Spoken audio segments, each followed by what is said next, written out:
Lee, we'll start with you on your 2-minute introduction. Very good. Well, I appreciate the opportunity very much to be here, and I thank the Petoskey News Review and the Petoskey Chamber for being willing to host this and put in the time so we could all introduce ourselves. But yes, my name is Lee Chatfield, and I was born and raised right here in Emmett County. My wife in the back, that is Stephanie Chatfield, and we will have been married for 6 years, 4 days after the primary election. So win or lose, we will be having a celebration on that day. And I've been living back in the area for the past 4 years since I graduated from college. In high school, I graduated from Northern Michigan Christian Academy, located in Burt Lake, and my wife's a graduate of Petoskey High School. But when I was in college, our main concern was finding an opportunity to move back here and to teach, and that position opened up. And my undergrad was in history education, and my master's degree was in public policy. And I'm thrilled to be here, thrilled to be living in the area, raising my kids in the exact same community that I had the opportunity of growing up in myself, and thrilled to be here, and hope to answer every question to the best of my ability. Thank you. Hello, thank you for having me. Petoskey News Review, the Chamber, you guys always do a real good job, a fair job with their primary or general election, so it's always an honor to be here and to have the debate and to get the candidates in front of you. So as your state rep, it's been my pleasure serving you. My family's had a long history in this area and also a history of public service in Emmett County, so it's my pleasure to continue that and to continue to work for Northern Michigan. We're going to talk about a lot of issues tonight. I hope we talk about some of the ones that I'm hearing when I go door to door. Education funding, road funding. There's not a ton that we can do at the federal level here, but we still take those questions at the door, and we're just as concerned as everyone else with where the federal government's headed. But I have to tell you, 4 years ago when I ran, it was a lot more doom and gloom when I was knocking doors. It was a lot more, Frank, I don't know if I can make my house payment. Frank, my kids are leaving. I'm not sure that I'm going to have my job in the future. I don't like where Michigan's headed. And although we're hearing some conversation about what we have to do next for Michigan's future, like roads and education, it's a lot more positive. Michigan is on the comeback. I think it's on the comeback because you sent people down to Lansing and they did what they said they were going to do. For me, I put a plan together, a plan that I thought would help right the state, things that they were talking about for years but just couldn't get done. The Michigan business tax, that was the first thing we did to change the tax code. It was the worst tax and it was stifling business. The same thing with the personal property tax. And on August 5th, I encourage you to vote yes because we're going to eliminate a barrier to entry for business, which is we have a specific tax that disallows them to put people to work by taxing their manufacturing equipment. So I'll be voting yes, and hopefully that passes as well. First and foremost, this legislature for the last 3 years has done what we should do, but they haven't been. We're balancing budgets and we're paying down on debt, and that's good for our future. So I look forward to answering the rest of your questions and to talk a little bit more about where Michigan's headed with you tonight. Thank you. Good evening, everyone. Thank you for the Chamber and Petoskey News Review for putting this together. I'm Greg MacMaster, graduated from Mansalona High School in 1980, went to Northwestern Michigan College, picked up an aviation license, and then quickly entered the Air Force. And after 10 years of serving in the military, left in 1991. Started out as a weapons munitions technician, nuclear weapons, and didn't see a future in that. Cross-trained into meteorology, and well, pretty much the rest is history. Got out, taught at the college for a couple of years, aviation meteorology and also forensic meteorology. I got picked up on a TV station from that point on. I've been on TV and radio for about 15 years, and I'm sure you've seen me on there. After that, decided to make a change and help improve government, and ran for office. And won by landslide, and been a state representative for the 105th District, which includes Antrim County, Charlevoix, Otsego, Montmorency, and Oscoda County. It is one of the greatest honors to be able to serve our nation as a military active duty person, and then being able to come out and serve for the public as a public servant. My background in politics is quite simple. I've got a degree in common sense, and it's worked perfectly ever since then. The work that I've done for the public and by the public will continue to stay that way. Your taxes pay for my paycheck. You are my boss. I answer to you, not the people in Lansing. And because of that, I'm able to stay the most conservative voice in Northern Michigan, and will continue to stay that way as we move forward. And I'm going to look forward to answering your questions. Good evening. I'm Wayne Schmidt. I'm the state representative from Grand Traverse County, the 104th District. And I would like to say thank you to the Chamber, the paper, the college, and also the Human Resources Professionals group here in Emmett County. Thank you for putting on the forum. I grew up here in northern Michigan. My parents still live in the same house I grew up in. I was a class of '85 at Traverse City Senior High. I know there was another senior high person here. And it was a great life having grown up in northern Michigan, in Traverse City. Went away to college, and the first opportunity I had to move back to northern Michigan, I took it. I helped reopen the Park Place Hotel. It was exciting to be a part during what was, if you remember, in the early 90s, another recession that faced Michigan and the country. It was a tough time, but made a go of it. I was very fortunate to have an opportunity to be a successful small business person and run family businesses. I then entered into politics when I had the chance. I had served as the chairman of the Zoning Board of Appeals for the city of Traverse City, but had the chance to be a county commissioner. It was an exciting opportunity to understand how local government works, to work with my friends, my family, my neighbors. The opportunity in 2008 to become state representative was also an opportunity to serve for a community that had given back so much to me. I ran. Those were some very dark days, 2008. Many of you remember with Granholm administration, tough times. We were in the Fighting 43. There were only 43 House Republicans. Got into office, we did the best that we could, but I also helped out with the House Republican Campaign Committee, making sure that we took back that majority in 2010, to have colleagues who could make a difference. And that's what we started to do. As I knock on the doors, and I want to say thank you to my wife, Kathleen, she's here this evening, and my two boys, Ryan and Danny, for allowing me this opportunity to serve. We have a lot of good things going on, but there is much more to be done. And I would ask for your vote and your support this August 5th, please. I, too, would like to thank the sponsors. Is this thing working? Okay. For allowing us to have the opportunity to sit here and talk with all of you. My name is Dr. Phil Bellfy. I am not a doctor like Dr. Dan, though. I actually believe in science. I actually believe in the science of climate change. And living in the 37th State Senate District, the environment is the most important issue, I believe, to us here in this district. We are tremendously tourist dependent. It's the #1 tourist district in the entire state. It's the most beautiful district in the entire state. And if we do not protect our environment and the jobs that are reliant on that clean and green environment, then there's really no reason for us to be here. And Mr. Arcan didn't know anything about the Enbridge pipeline, but I certainly do. And my proposal, along with Jim Page, is double wall or not at all. And in contrast to Mr. Arcan, that does not supply us with any jobs. That pipeline exports oil to Canada. So everybody here is talking about their roots. I'm a Native American. My roots go back to Sault Ste. Marie, 10 generations.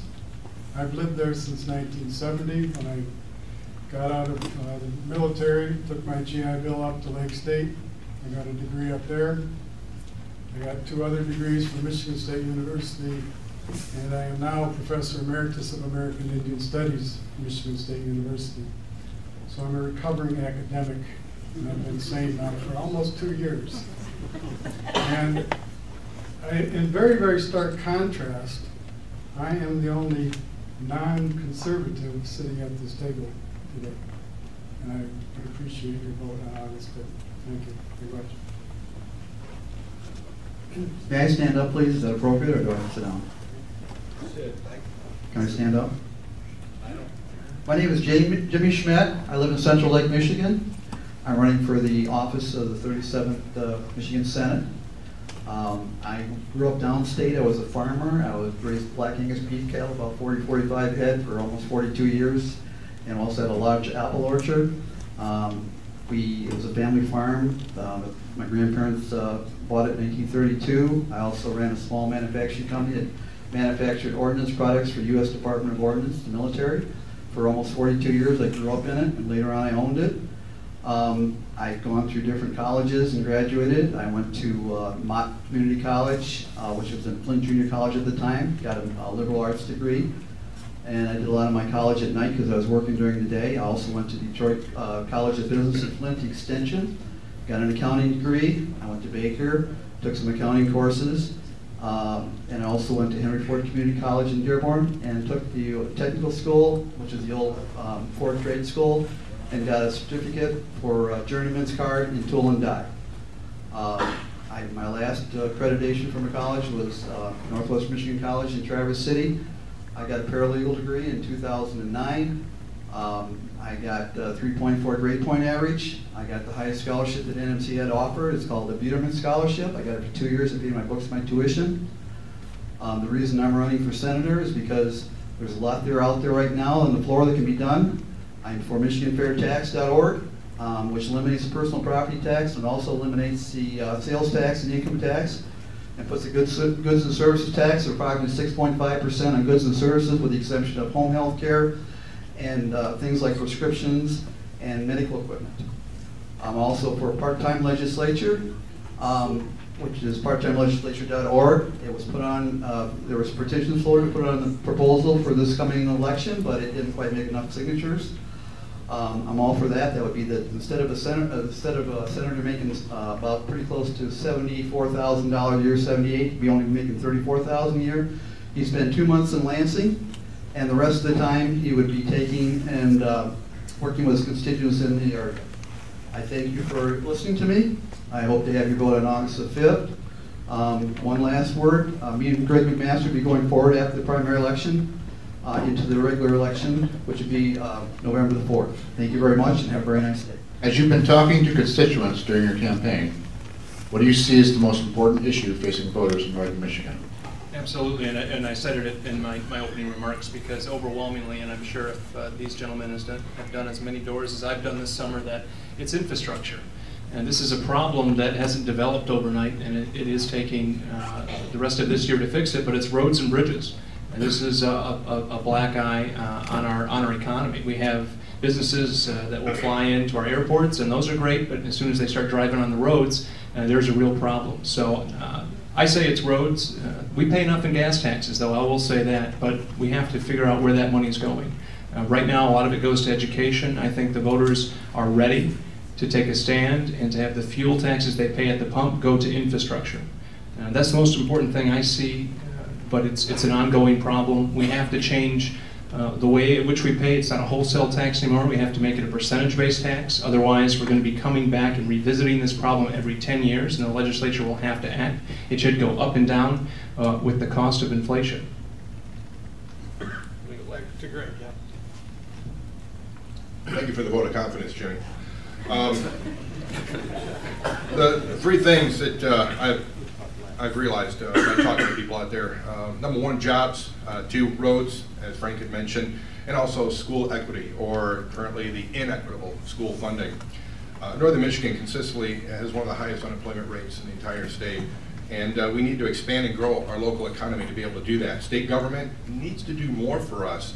They can't create the jobs, but they can certainly make it a lot easier between over-regulations, over-taxation, things that we've been working on now for the past 4 years, making it sustainable for these businesses to want to do business in Michigan. Out-of-state companies that look to Michigan as a viable opportunity for them to not just be able to survive, but to make money and invest in Michigan and have a good working relationship with their employees where they can stay in business for many, many years to come. As far as roads go, it's pretty simple. We've got a road funding problem. 25 years ago, we didn't have that problem. We had a funding balance that was able to take care of the roads. The problem, the roads didn't need to be taken care of. They were fine. So they raided the fund, took it elsewhere. That money's still out there. All we need to do is redirect it back to the road funding bucket that we have now. We don't need to raise taxes to do it. I have a plan to fix our roads by putting over $1 billion a year, that's billion with a B, into our roads. My opponent doesn't have a plan but to raise taxes. So I know we can get this done, it's just going to take some time. And the government and our governor is working for equitable school funding. If you need the question repeated, let us know, but wait. Having served now for my 6th and final year as state representative, the things that I hear the most: roads, education, and of course the economy. Let's deal with roads first. One, there has been no rating of the transportation fund, the MTF. Your tax dollars have been going directly to that. That's absolutely false, Greg. We have not taken any money from there. What we have currently is a taxation system that's 19 cents a gallon. It has been that since 1997. What we need to do is address our issues. I put forward, as chairman of the House Transportation Committee, working with my colleagues, working with many others, a plan to address nearly $500 million in ongoing revenue from existing revenues by addressing efficiency questions, warranties, and making sure that the tax dollars, some of the unallocated monies, go towards fixing our roads. That was without increasing taxes. We got that out of committee, we got that out of the House and over to the Senate. Unfortunately, they were not able to act on that, but we did do something constructive. That's also the same package that I put together, which was a net tax cut in reality for airports. Again, Northern Michigan, when you talk about the economy, it's inextricably linked to our infrastructure, the growth and the health of our economy. Whether it's tourism, job creation, or agriculture, we must make sure that our transportation system is second to none. Well, I'm talking to different people than my conservative colleagues here, I'm afraid. When I talk to people, quite often, and of course I'm running as an environmentalist, so that may shift the focus somewhat.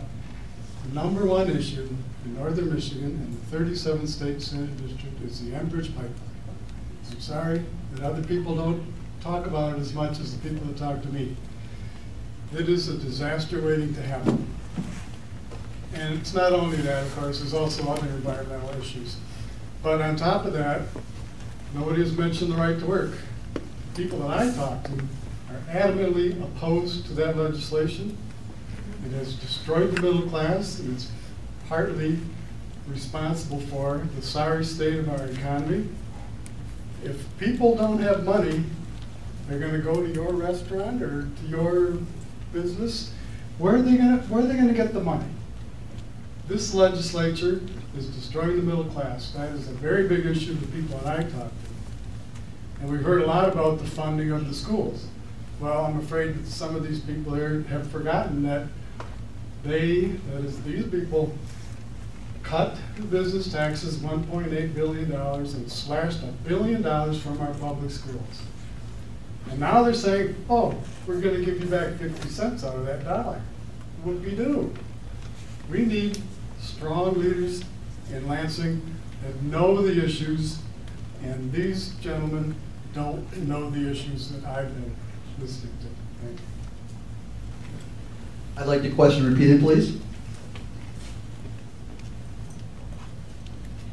As you've been talking to constituents during your campaign, what do you see as the most important issue facing voters in Northern Michigan?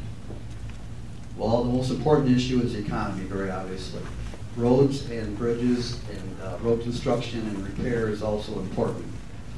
I favor the MichiganFairTax.org, which would throw more money into the economy because you're taxing people on the goods and services they use. You're not cutting them at the knees before they have a chance to even spend it. I also favor the part-time legislature, as I said before, because it gives the people, the senators, more time to work in their district, 10 months in the area, to work with the constituents, and only 2 months in Lansing to approve the budget. If they don't approve the budget in 2 months, then they're on their own. They have to pay their own way the rest of the time until it gets approved. As far as I favor light rail transportation, rapid rail to Northern Michigan, from downstate, being Ann Arbor, Lansing, and Grand Rapids. It would meet about Mount Pleasant and come north there up to Petoskey. There'd be a switch off at Walton Junction, which is just below 5 Lake. There'd be 1 or 2 cars or 3 cars would go to Traverse, the others would go up to Petoskey. I'm looking at a model set up by a woman who's in charge of the New Mexico Department of Transportation. It's called a Rail Runner. It's on my link site. You can pull it up. It moves about 40,000 people a day. They have bi-level cars. They have Wi-Fi in the cars. They have a snack car. They run from south of Albuquerque up to Santa Fe. So that's one of my concerns. As far as the Enbridge situation, it doesn't exist. Pipeline number 5. Enbridge's pipeline number 5 runs underneath the Straits of Mackinac. It's been running there since 1954. They're pushing natural gas through it right now and propane. If it wasn't for that, they would have to, your propane prices would be a lot higher.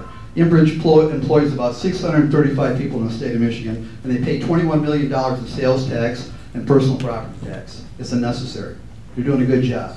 So ever since Marshall, when they had that little leak down there, a big leak, I guess you call it a big leak because it was.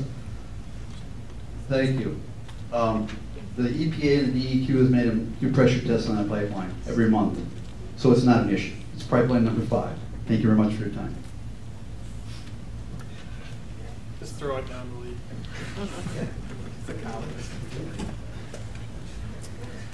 Yeah, for me, I think truly it's just been an overall sentiment of people that there's just too much government. You know, it was the late Ronald Reagan always used to joke, and he said the 9 most terrifying words in the English language are, "I'm from the government and I'm here to help." And I think we're seeing a lot of that today at our state level and our federal level. People are concerned whether healthcare or education, of a growing federal bureaucracy and states going along with it when the federal government incentivizes those programs with money. But as far as specific policies, I would agree with most of the people to my left that it's roads and our infrastructure. I believe the money is there, like some of these people have said. Michigan has the 4th highest gas tax in the nation, yet our roads are in poor condition. I think that's an indicator of misprioritized funds. I think the state government should have to work their budget much like we work our budget at home, and that's by prioritizing.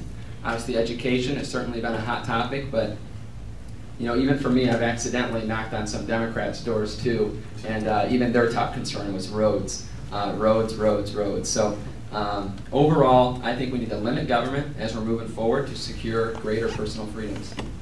Interesting enough, many of you addressed this issue in the first question, but we're going to ask it again and give you a chance to round out your remarks a little more completely if you like. So the question is, the condition of the state's roads and bridges has been a big topic of conversation in Michigan. What is your plan to address this important issue? My plan is quite simple, and it doesn't require raising any of your taxes. Dedicate 1.5% of the gasoline sales tax for roads. That amount will raise about $195 million. Want to repeal the Michigan prevailing wage law. That will raise about $415 million. Dedicate 1% of the use tax revenue to roads. That amount will raise about $239 million. This is part of the legislation reform that we passed already. Redirect some of the oil and gas royalty revenue to roads. It's not rating, like he's going to probably tell you, and that amount could be roughly $35 million. These trucks use these roads to travel, and I think they need to be able to pay some of that to be able to get the roads back up. And also competitively bid out certain state services. That amount could raise roughly $122 million. That right there is over $1 billion every year annually in perpetuity, until the roads are going to be fixed, cleaned up, the bridges are fixed, and then we can put that money into a reserve fund and then it stays there. We don't need to raise the taxes. We don't need to go from a 6.5% wholesale tax to a 18.5% wholesale tax that the Senate was going to do. That'll raise the rate of gas by 25 to 38 cents a gallon. You want to kill tourism? That's a great way to do it. That legislation should have never been enacted.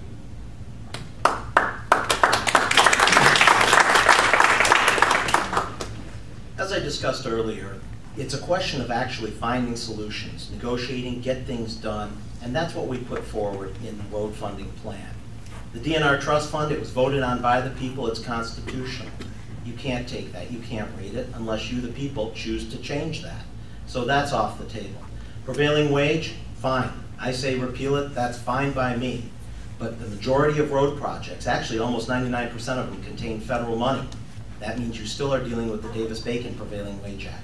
As far as saving money for schools, that's great, but those are taxes that you already have in place dedicated to the schools. That's where you as taxpayers expect those dollars to go, is to schools. And if they can save money, then we should pay down their debt, pay teachers, pay other expenses, but that's the monies you've already dedicated. So it's great to have these ideas, but the actual getting things done is the key issue here.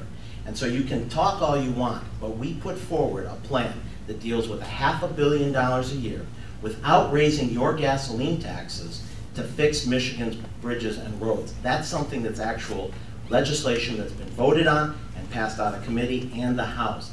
That's the key difference. Talking versus getting results. And I would, that's the plan that we put forward. That's the Republican plan that was supported. Thank you. Well, somebody mentioned this proposal that's going to be on the August 5th ballot. And I, too, am concerned about the roads, and so are the people that I've been talking to. Obviously, it is a serious problem, and it is, of course, directly related to tourism as well. But my suggestion is, Wayne just said that he's got a $500 million plan. Mine's $590 million. And where does that money come from? It comes from us voting no on proposal 1. There's $590 million apparently that's floating around in Lansing where they can give the tax break to the businessmen. Why not put that $590 million into our road system? They use the roads as much as everybody else. In fact, they may use them even more. One thing that I think we should do immediately would be to take our excess weight and reduce it to whatever the lowest limit is for all the states and provinces that surround us. The fact that our roads are in such terrible shape is because we have the highest weight limits around, and it just destroys our roads. So that would be a place we could start. One more time, would you please repeat the question? Yes. The condition of the state's roads and bridges has been a big topic of conversation in Michigan. What is your plan to address this important issue? Well, my plan is to reallocate some of the funds that are already there that can be used for the roads, the building of bridges, and the road repair. And also I do, as I mentioned before, I favor the light rail transportation for moving people around a little bit more cheaper, a lot cheaper than doing a lot of new construction of roads. But I also believe that the roads existing should be repaired and new bridges replaced. But the infrastructure means that also that you don't have to build as many roads if you move people by light rail transportation. As far as proposal 1, I totally agree with Mr. Bellfy. Proposal 1, if you have any questions about it, it's www.proposal1facts.com. It will generate up to about 15,000 Michigan jobs and increase in business investment by $450 million. Basically, it eliminates paying the same tax on personal property like a manufacturing company has presses, mills, whatever, lathes, you name it, CNC machines. They're paying on the price that they bought that machinery for 20 years ago. It's not depreciated. They're paying the same amount every year. The state legislature in this term passed the grand bargain to help bail out the city of Detroit. What's the next role for the state concerning Detroit, and will other cities need the state's help in the future? I'm glad you asked that question. It's been one of my pet peeves, I guess. The people are very concerned, at least many people are very concerned that the tax dollars are going to bail out the city of Detroit. But nobody will mention the fact that the state legislature has cut probably $6 or $7 billion from revenue sharing. It's been hurting every community. It's not just Detroit. Every community has been hit by this revenue sharing problem. So it's kind of an ironic situation, I believe. The state cuts your funding, throws you into a financial crisis, and then they step in and say, well, you need an emergency manager, so then we can take over your infrastructure, we can destroy your democratic process as we go forward with this crazy idea. So the people who live in those cities and the school districts as well, they're suffering. The state has been cutting back on its funding for cities and schools and municipalities, and then they have the gall to blame it on the people who are no longer getting that money. It just, I won't say it, but it makes me angry. One more time, please. Please repeat the question. The state legislature in this term passed the grand bargain to help with the bailout of the city of Detroit. What's the next role for the state concerning Detroit, and will other cities need the state's help in the future? Well, they may need the help, but should we have to bail out everybody? I mean, we live up here, 37th district. Who's going to help us out? Or we'd have to cover it on our own. Detroit got themselves into that problem. Detroit should get themselves out of that problem.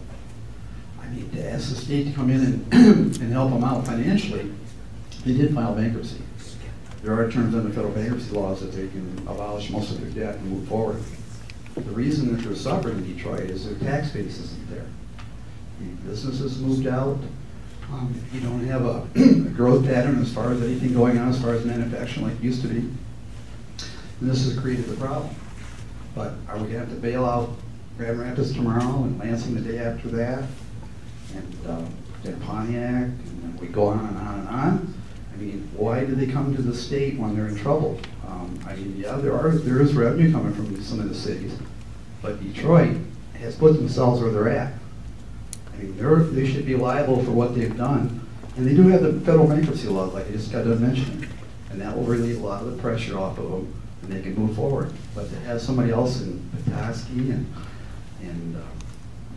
Sault Ste. Marie and St. Ignace pay for it, I don't think so. It's not right. I mean, why should we pay for their problems? They have to take care of themselves. Do I have any time left? No. Thank you.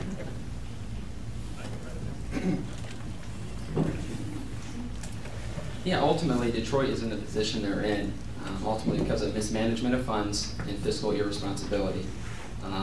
I think bailing them out sets a bad precedent for the rest of the state, and it doesn't let them learn the hard way.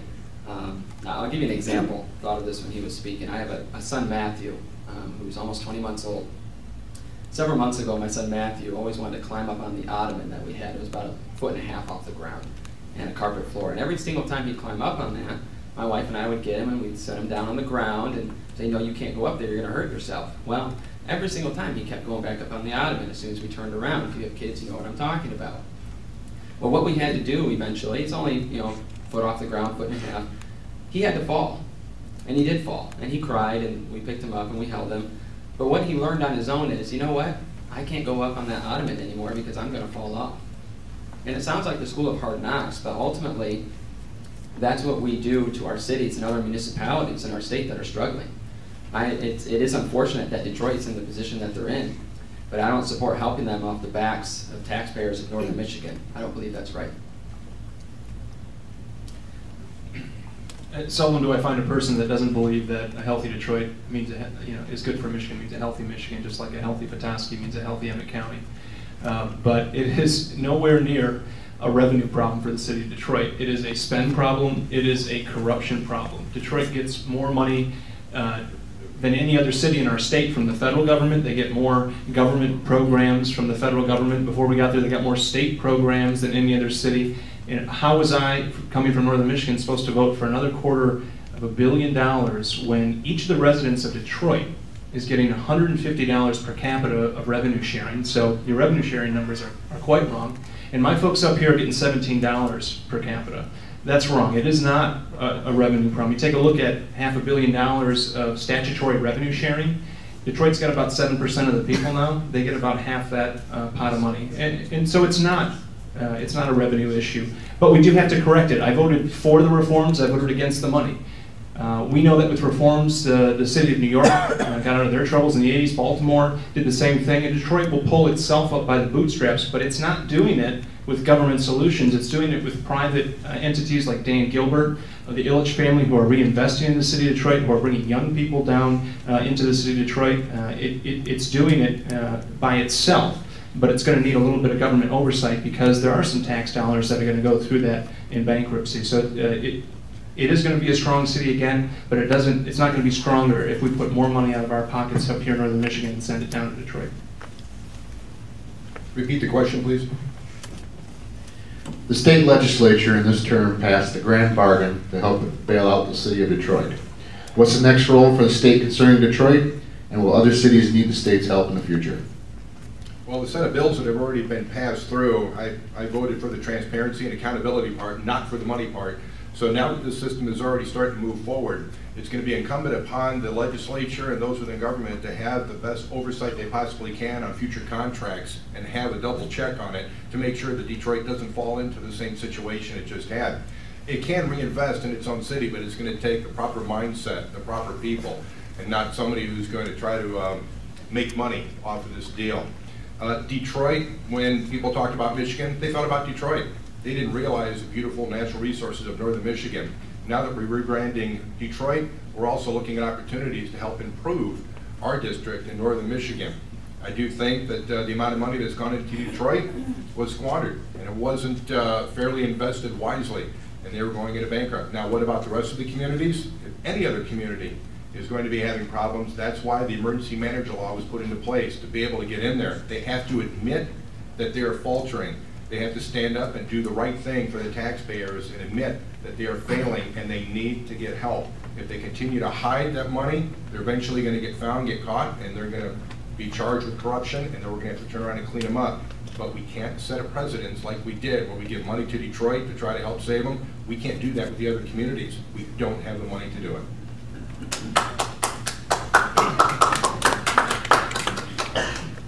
It was a very complex issue. I supported the reforms, much like I have supported reforms for all of our communities, for all of our local governments, the state, and our other higher institutions of learning, and our schools. I voted for those reforms, but did not agree that we should, and I did not vote for the $195 million to go to the city of Detroit. It truly is the situation they got into. They need to get out of it. Many of the lessons that Detroit needs to learn are lessons that we have learned up here, not because we have gone into default, but because we have made the cuts when we've needed to. When we've seen tough times in northern Michigan, we've adjusted our budgets, whether it's your household budget, the local unit of government, maybe your city, your village, your township, your schools. We've lived within our means. And some of the other key things that we've passed in the legislature in the past 3.5 years include making sure that we cap healthcare liabilities for both state workers and local units of government, that we capped pension liabilities, and have started to shift people to 401ks to make sure that, again, just like you do with your household budget, that state and local governments live within their means. So part of the reforms that we've made are preventing us from getting into the same trouble that we got into in the city of Detroit. I think a little of the common sense here in northern Michigan could go a long ways down there. Yes, politicians speak regularly about job creation and getting Americans back to work. How do we do that? Well, one thing is proposal one. That eliminates the personal property tax on machinery for small businesses. It's going to stimulate the economy, create a lot more jobs. That's one of the ways right there.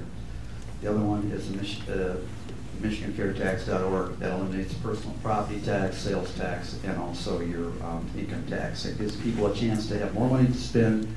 It's based on the amount of money they spend, not right exactly the amount of money they earn. So you have more chance to get it out there in the economy. The other thing is we get a little cheaper electricity. And I forgot to mention before, I'm going to throw this in. It's not your question directly, but it actually is in some ways. In 2007, the state of Michigan put a cap they had a cap on that 10% of the people that were using electricity in Michigan, be it businesses and consumers, could choose the electric supplier they wanted, so they could get a competitive rate.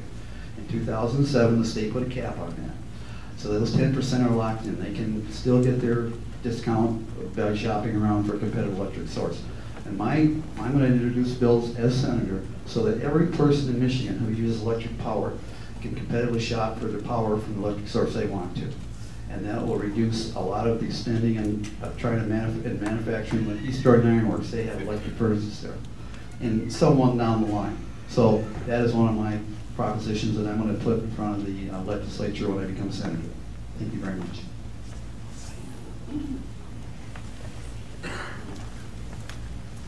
Well, ultimately, it comes down to your philosophy of what the purpose of government is, and with regarding job creation and the economy, I believe the purpose of government is simply to create an environment that all businesses can grow and succeed. Not where the government chooses winners and losers over other businesses. Now, I do have to give credit to our current governor, Snyder. He's done quite an excellent job in taking our state in a different direction than what our previous governor and grandmama had done. Many of the things that he's done in the legislature in the past 4 years, I would have supported as well. First was eliminating the business tax that we had. I do wish, however, when we eliminated the business tax, we did also do that partially on the backs of taxpayers. Your income tax was froze at 4.25% when it was supposed to drop below 4%. I wish they would have allowed that to simply drop back. Also, they had the pension tax. I disagree with both of those. ultimately. And I'd like to see Michigan continue moving in a direction where we have a low tax structure. Ultimately, we're in a national and global economy. We have to make Michigan attractive to other parts of the country. And that happens by having a lower tax structure, lower tax burden, where we allow more competitiveness with our businesses. So it's simply just fostering that environment where we allow low taxes and competition to flourish. I think it's a multi-part question because it's tough to create jobs. I know my family's it's a third-generation family construction company. We've been through really good years. We've been through really lean years, the most of which was through this recession when we lost employees and family to other states to work. We owe it to those folks to provide a good business environment, an environment where the government is out of the way. I'm happy to be endorsed by the Chamber of Commerce because we've eliminated over 1,500 government regulations in Michigan. In fact, we're only keeping one for every 7 we review. That's important because if you're a small business owner, you understand that time is money. Your state government shouldn't be standing in the way of that. I'm happy that we've eliminated numerous taxes, and we even cut the income tax for everyone, too, in Michigan. That's important because the high tax burden is a disincentive, just like the personal property tax is.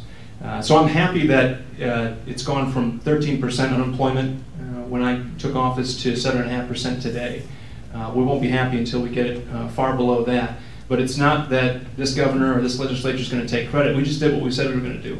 We tried to have good customer service and get out of your way. It's the folks who stayed and fought it out through the recession that should be encouraged, and hopefully it's those incremental jobs that you can create moving forward for us as a state. Repeat the question, please. Politicians speak regularly about job creation and getting Americans back to work. How do we do that? I don't think the government can create a job, but what they can certainly do is help expand and grow our local economy. So the state government at least needs to do more and be predictable and consistent in its actions towards businesses. Where there's uncertainty in the tax code or state regulations, businesses are going to be slow to take risks and expand. And when they do that, our economy starts to falter. We learned through the Granholm years that the budget crisis and lack of long-term budgetary and regulatory strategy exasperated an already sluggish state economy. So each year, businesses were whipsawed with tax and regulatory regime changes that made their strategic planning virtually impossible. That was until Governor Snyder came in, and with the help of Frank Foster and Wayne Schmidt, we were able to start moving in a direction to help increase the opportunity for these businesses on a more predictable scale. But there's something more that I'd like to do. I want to examine moving the state to a multi-year budget similar to what's taking place right now in Oakland County, and also tie it to a strategic long-term regulatory vision. Despite the Granholm recession, Oakland County has maintained a AAA bond rating, which saves the county millions in borrowing costs and provides businesses with a stable, predictable economic environment in which to invest. So when Standard & Poor's recently reaffirmed Oakland County's premier AAA bond rating, they specifically cited the multi-year budgeting process as one of the reasons for their rating. So the multi-year bond rating and the budgeting bring stability to the local economy, which in turn leads to more business investment. It's a virtuous circle that feeds on itself, resulting in across-the-board increases in residents' standard of living. It's exciting. Michigan is doing that, looking several years with their budgeting. With the new budget director, John Nixon, he came in. That's exactly what Governor Snyder was talking about, and that's what we're doing in Michigan. As Governor Snyder said, you want to be governor, you want to run for it in 2038. We're paying down our debt. That's when we'll have the mortgage burning party, as he says. We've already eliminated nearly 1/3 of our long-term liabilities, nearly $22 billion in the past 3 years. Many times government gets in the way, and some of the things that I'm most proud of when I was serving as chairman of the Commerce Committee and working with the Michigan Chamber, and I have their endorsement, and also the Small Business Association of Michigan, their stamp of approval as a small business owner, getting rid of burdensome regulations, and also reforming the Michigan unemployment insurance and workmen's compensation system. We needed a system that serves those workers that if they lose their job or get hurt, that we have a system that's affordable and reliable for them. But as taxpayers, as business owners, it's a privately funded system. So as chairman, we were able to pass legislation that got rid of the $3.1 billion that we owed to the federal government, to get out from under their interests and fees and penalties and get Michigan's workman's compensation system back on track and its unemployment insurance system. It's things like that. They're not sexy, they're not glamorous, but it's that day in, day out, finding solutions to make Michigan a much more attractive place to do business. Well, again, I want to thank the panelists for bringing up this issue. Obviously, it is a very, very, very important issue. But there's something that no one is actually talking about. And these sitting legislators here are touting all of the wonderful things that they did. Well, if you go to the website, go to Forbes magazine, and try to find out where Michigan is as far as business climate. It's number 47. 47. In other words, what these guys are doing doesn't seem to be helping very much. I mean, this is the businessmen talking. Forbes is not some kind of crazy left-wing socialist group, you know. They rank Michigan at 47th on the business climate. So obviously, government is involved in creating businesses, despite what these people say. There's lots of people. In this particular district, well, we're sitting here. This is the government. This college, Lake State College in Traverse City, Coast Guard. In Sault Ste. Marie, we have probably 6 or 8 or 10 government agencies, Coast Guard, Border Patrol, etc. We got Coast Guard here. The government can create jobs, and they can also help facilitate private businesses to create jobs. But for these guys to say that what they're doing in Lansing is helping, they're not. Very well put. One question, one more time, please. You already asked me once. That's what I thought. You started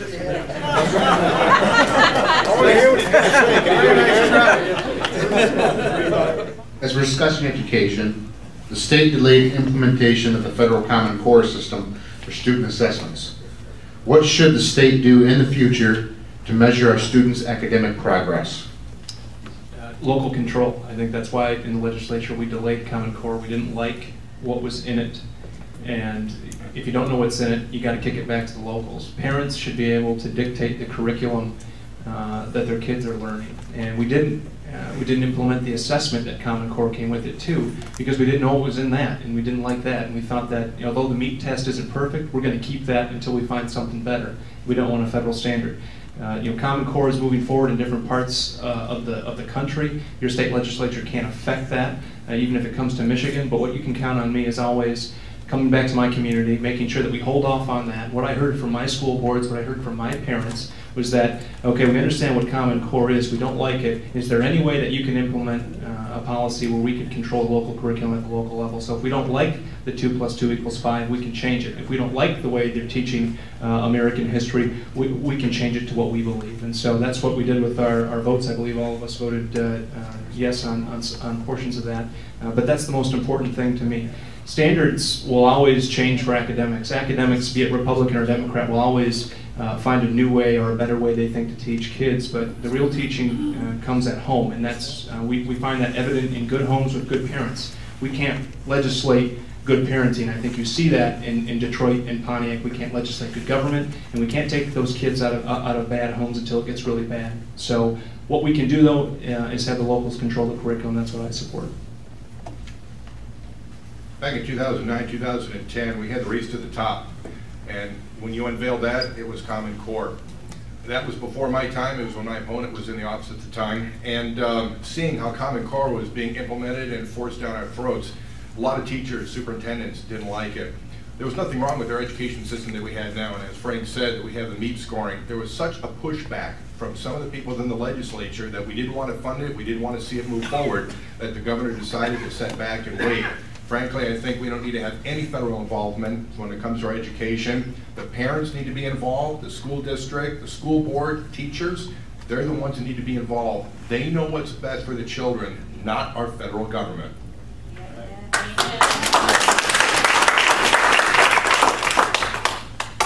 Local control is paramount, and that's what we respected. That's what I heard from my constituents in northern Michigan and Grand Traverse County. And That's what we made sure we did. We did not fund the Smarter Balanced Assessment Tests. We left it up to the locals to decide what is best. Locals, meaning the school boards, the parents, the teachers, the educators. We left it up to them. It was very important, so we didn't fund any of that in this budget. There are things that are coming down the line, other parts of the country, as Frank referenced, but Michigan needs to make up its mind and decide what's best for our students. And that's what I've always supported and will continue to support for our students, is to make sure that you, the parents, the grandparents, the school board members, the educators, the superintendents, that you decide what is best for each community. I find myself in a very odd position. I kind of agree with these guys. I actually ran for school board up in Sault Ste. Marie back in the 70s. It's an issue that is very dear to me. I taught college for many years, Michigan State University, Lake State, Bay Mills, Wayne State. And I have to be very honest. Over my career, I noticed the decline in the quality of the students. Even at Michigan State, which has a pretty high standard for admittance. I taught first year writing mostly, and the students that I got in my classroom were not prepared for college. Many of them were not prepared. So something that's going on at the local level, it's just not being done properly. I will agree though, I don't think that the federal government should be stepping into our local schools and dictating what we are doing here. The local people know best, and they should be in control. Well, I agree with Greg, and I agree with Phil Bellfy. I think Phil put it very well also. I'm the only person in my family. I have a brother and sister that isn't a school teacher. They're retired, but my brother was a school teacher, his wife was a school teacher, my sister was a school teacher, her husband was a school teacher. But I don't believe in Common Core. I mean, 100% against it. And these things you get in the mailing about the innuendos about, they go on about Common Core. I think that's a very poor ad to put out. But I believe that the school boards, the school districts, and the people, and the students, and the parents, not just the parents, but also the students, should be involved in what the curriculum is, and what the student is learning, and how they're learning it, and their programs, and their process, and also their progress. So I'm 100% against Common Core. I think that everything should be local within the school districts, and the superintendents, and the students, and the parents. Thank you very much.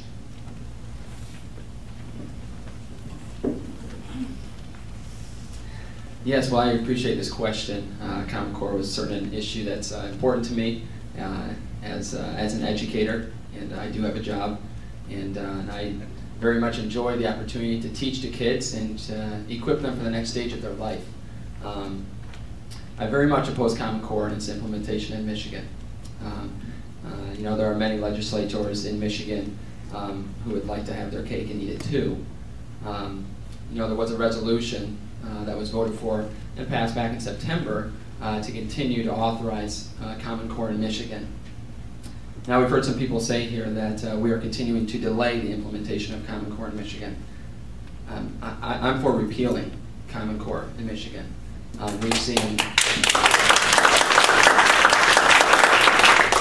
We've seen other states do that.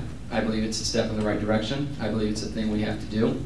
There are many who will claim that if we accept Common Core standards, we still keep control of our curriculum with strict stipulations. But what you have to understand is, with having nationalized standards, that will dictate your curriculum, and every teacher knows that. A teach-to-the-test mentality, one-size-fits-all approach to education does not work. It never has worked. We need not only our curriculum, but also our standards written right here in Michigan.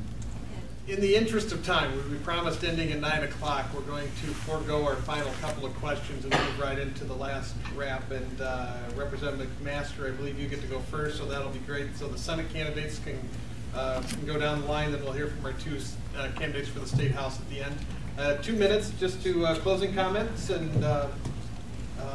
we'll have it go with you, Greg. Thank you. Thank you again, Chamber, for being able to put this together, having you at the college, and thank you for everybody coming here tonight. not to throw my counterparts here under the bus, there's a big difference between me and them, and that my voice, my vote, is what you represented me for to send me to Lansing. I vote what you want. There's a resolution to vote no for Medicaid expansion. I voted no. They voted yes. Voted no for Common Core. They voted yes. Everything that you wanted me to vote for, I went to Lansing and was your voice and voted that. And because of that, my campaign finance report is going to reflect that. You can't buy my vote. It's Northern Michigan against Lansing. There's a lot of money in Lansing, and when the campaign finance reports come out, you're going to see hundreds of thousands of dollars on my left and right here, and you're going to see less than probably $50,000 from me. There's something I have that they don't, and that's moral compass and character, and it's unwavering. It will never change. My vote cannot be bought, and it's going to be you that I will represent. I will be your strongest voice in Northern Michigan until I finish as your next state senator. And so help me God to protect the Constitution. We're going to turn this state around, and we're going to do it by the vote of the people. The government used to be controlled by the people. It hasn't been that way in the past. It's been big government with a lot of money. We are now poised to be able to turn this around and put the power of the government back in your hands. And I need your help to do that. So I hope to have you vote, have your vote here on August 5th.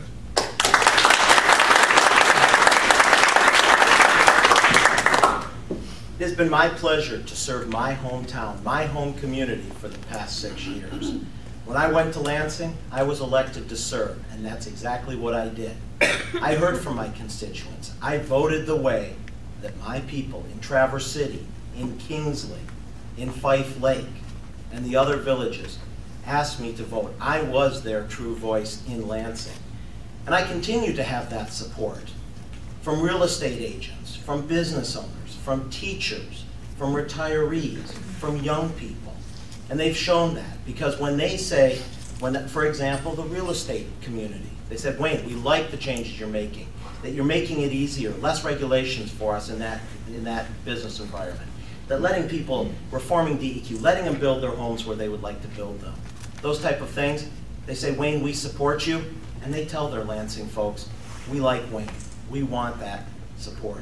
So that's why I'm proud to have the endorsements of so many different groups, because I am representing you here in Northern Michigan, down in Lansing. So when I hear from the Small Business Association of Michigan, those are the people that I grew up with, those small business owners. When I have the endorsement of the Michigan Retailers Association, I've been a small retailer. I understand that environment. Those are those people from Northern Michigan saying, we support you, Wayne. The Michigan Chamber, by getting rid of all of the regulations, reforming unemployment insurance and workmen's compensation. That is where the support. My support does not come from out-of-state billionaires.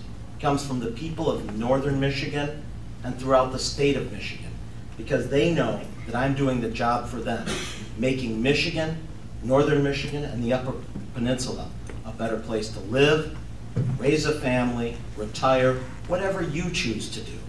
That's what I've done for you these past 6 years, and would appreciate your vote this August 5th.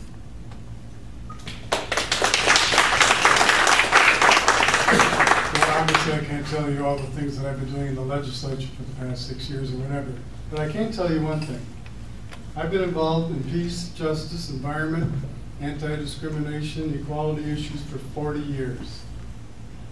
So there's 6 years of experience, or 4 years of experience, or 2 years, or whatever it is, cannot stand up to what I have done. Dedicated my entire life fighting for people. We see now happening, and it's not only in the state of Michigan, but it's elsewhere, that somehow or another, that statement from Abraham Lincoln, who's a Republican, by the way, a government of the people, for the people, and by the people, they were talking about human beings. That's what I'm fighting for, human beings, not those corporate people that are backing all of the so-called conservative candidates. Conservatism is another code word for corporatism, and I'm opposed to corporatism. Human beings are people, and money is not speech.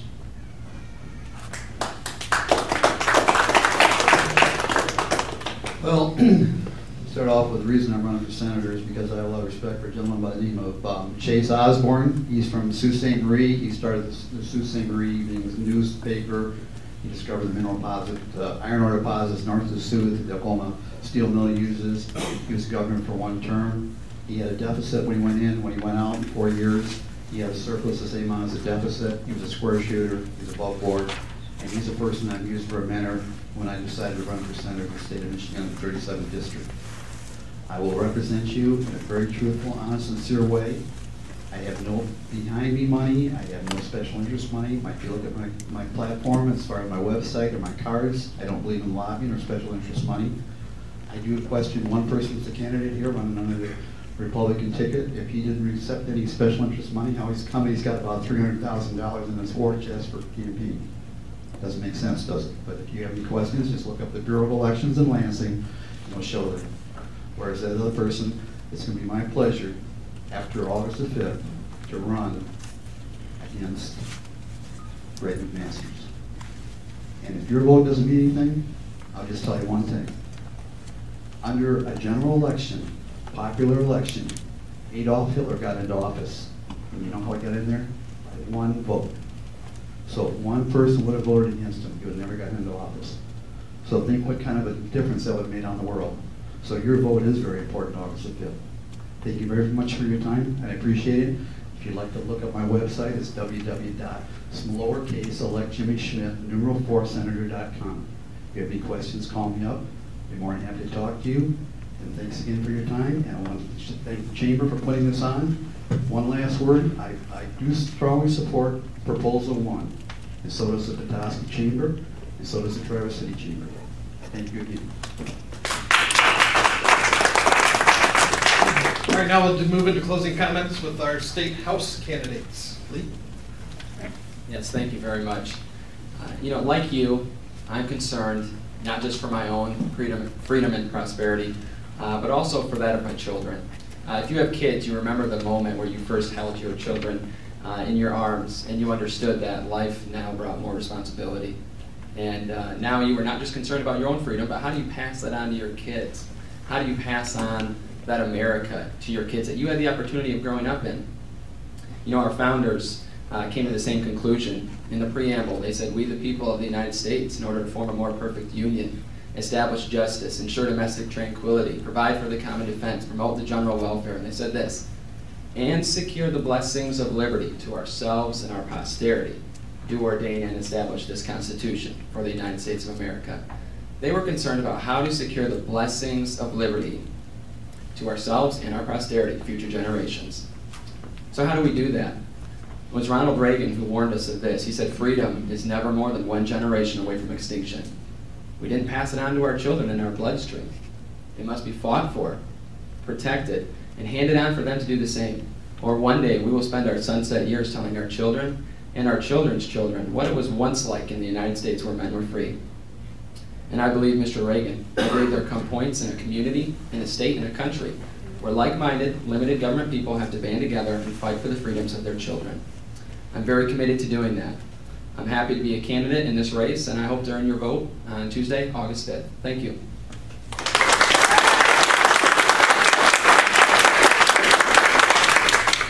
Thanks again for the News Review and the Chamber for putting this on. And it's easy when you're a public servant or politician to get very philosophical with jobs and to go negative. I won't go negative. I never have. I believe it's more important to tell your constituents what you're going to do for them and not what you're against. And so 4 years ago when I ran, I told you what I thought it would take to improve the state's economy. We no longer have structural budget deficits. We no longer have a credit rating that's going down versus up. We have right to work in Michigan, which is huge for the UAW state. That means we're putting the choices of the labor at home at the kitchen table and not in the union halls. We have a Pure Michigan campaign that's nearly doubled. That's creating jobs specifically for Northern Michigan and for our economy. I believe it's important to run on your record and to tell people what you're going to do when you get down there. It is nice to quote Ronald Reagan, and we all, sometimes I even run to it on my iPad, but this is a public service job at the state level. It's about customer service. It's about coming back up to these 4 counties in Northern Michigan, listening to people, and going back down the next week and trying to implement those changes. I'll run on my record. There's over 1,000 votes that I've taken, and I can't sit down with one of you and you will agree on all 1,000. But I hope that you measure me and my campaign on what I said I've done and what we'll continue to do for this area and for the state.